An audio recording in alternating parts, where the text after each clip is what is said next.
पटना में मकान को दुकान प्रतिष्ठान बनाने वाले की सामत। सुप्रीम कोर्ट ने पूछा, निगरानी कहां थी। नमस्कार, आप देख रहे हैं सिटी पोस्ट लाइव। मैं हूं सृष्टि राज। पटना में मकान को दुकान बनाने वालों की शामत आने वाली है। नगर निगम की ओर से सुप्रीम कोर्ट में दाखिल हल्फनामे के अनुसार सर्वे में 26,746 ऐसे मामले मिले हैं जहां आवासीय संपत्तियों का इस्तेमाल गैर आवासीय या फिर व्यावसायिक गतिविधियों के लिए किया जा रहा है। अब आंकड़ा सामने आने पर सुप्रीम कोर्ट ने निगम की कार्यशैली पर कड़ी नाराजगी जता दी। अब मकान को दुकान बनाने पर क्या है पूरा मामला, आइए जानते हैं चीफ एडिटर श्रीकांत प्रत्युष से। सर, क्या है ये पूरा मामला? देखिए, आप बोरिंग रोड ही देख लीजिए, इसके पूरी देख लीजिए, तो ये तमाम आवासीय इलाके हैं, लेकिन हर घर व्यवसायिक प्रतिष्ठान में तब्दील हो गया है। दुकान, व्यवसायिक प्रतिष्ठान खुल गए हैं।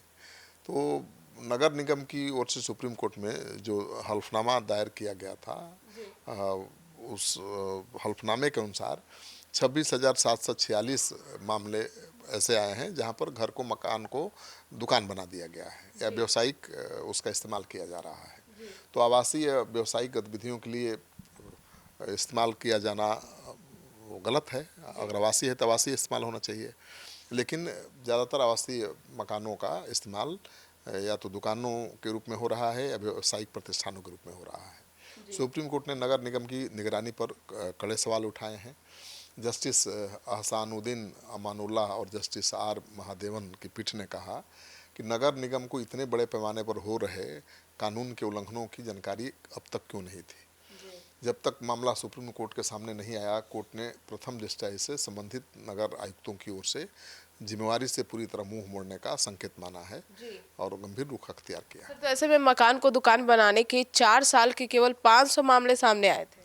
देखिए, कोर्ट के समक्ष दाखिल हल्फनामे के अनुसार अनिमेश कुमार परासर 26 नवंबर 2021 से 4 अक्टूबर 2025 तक करीब 4 वर्ष तक पटना नगर निगम के आयुक्त रहे और इस दौरान नगर उपविधियों के उल्लंघन से जुड़े करीब 500 मामले सामने आए। इनमें 81 मामलों में स्वतः संज्ञान लिया गया और वो 129 मामलों में आदेश पारित भी हुए। हल्फनामे के अनुसार परासर के कार्यकाल में 397 से अधिक शिकायतों और 22 अन्य मामलों पर कार्रवाई की गई।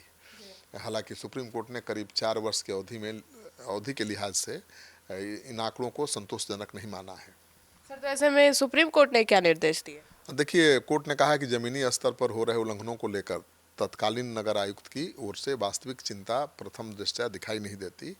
सुप्रीम कोर्ट ने पूर्व नगर आयुक्त अनिमेश कुमार परासर को नोटिस जारी किया है और उन्हें अगली सुनवाई में व्यक्तिगत रूप से उपस्थित होकर जवाब देने का निर्देश दिया गया है। पीठ ने उनके कार्यकाल के दौरान नगर उपविधियों के उल्लंघन से जुड़े मामलों में निगम की कार्रवाई और निगरानी व्यवस्था की पड़ताल की। कोर्ट ने मौजूदा नगर आयुक्त की कार्रवाई पर भी असंतोष जताया। पीठ ने पाया कि सर्वे में चिन्हित अधिकांश उल्लंघनकर्ताओं को अब तक नोटिस तक जारी नहीं किया गया है। इतने बड़े पैमाने पर मामले सामने आने के बावजूद कार्रवाई की गति पर कोर्ट ने सवाल उठाया है। जी सर, तो अब बिहार सरकार क्या करेगी? देखिए, बिहार सरकार के महाधिवक्ता SD संजय ने कोर्ट को आश्वासन दिया है कि अधिकतम 4 सप्ताह में सभी संबंधित लोगों को नोटिस जारी कर दिए जाएंगे। सुप्रीम कोर्ट ने सभी संबंधित पक्षों को 4 सप्ताह के भीतर अनुपालन हल्फनामा दाखिल करने का निर्देश भी दिया है। मामले की अगली सुनवाई 15 सितंबर 2026 को दोपहर 2 बजे से होगी। तब तक नगर निगम को चिन्हित मामलों में की गई कार्रवाई और जारी किए गए नोटिस से संबंधित अनुपालन कोर्ट के समक्ष दाखिल करना होगा और पूर्व नगर आयुक्त को भी व्यक्तिगत रूप से उपस्थित होकर अपना पक्ष कोर्ट में रखना होगा। तो ये तो साफ दिख रहा है कि नगर निगम की ढिलाई के कारण जो आवासीय कॉलोनियाँ हैं, चाहे आवासीय मकान हैं, उसको व्यावसायिक प्रतिष्ठान में बदल दिया गया है। पूरा बोरिंग रोड और इसके पूरे इलाका को देख लीजिए, हर इलाके में यही हो रहा है। तो नियम का अगर कड़ाई से पालन नहीं हो रहा है तो बात तो चिंता वाली।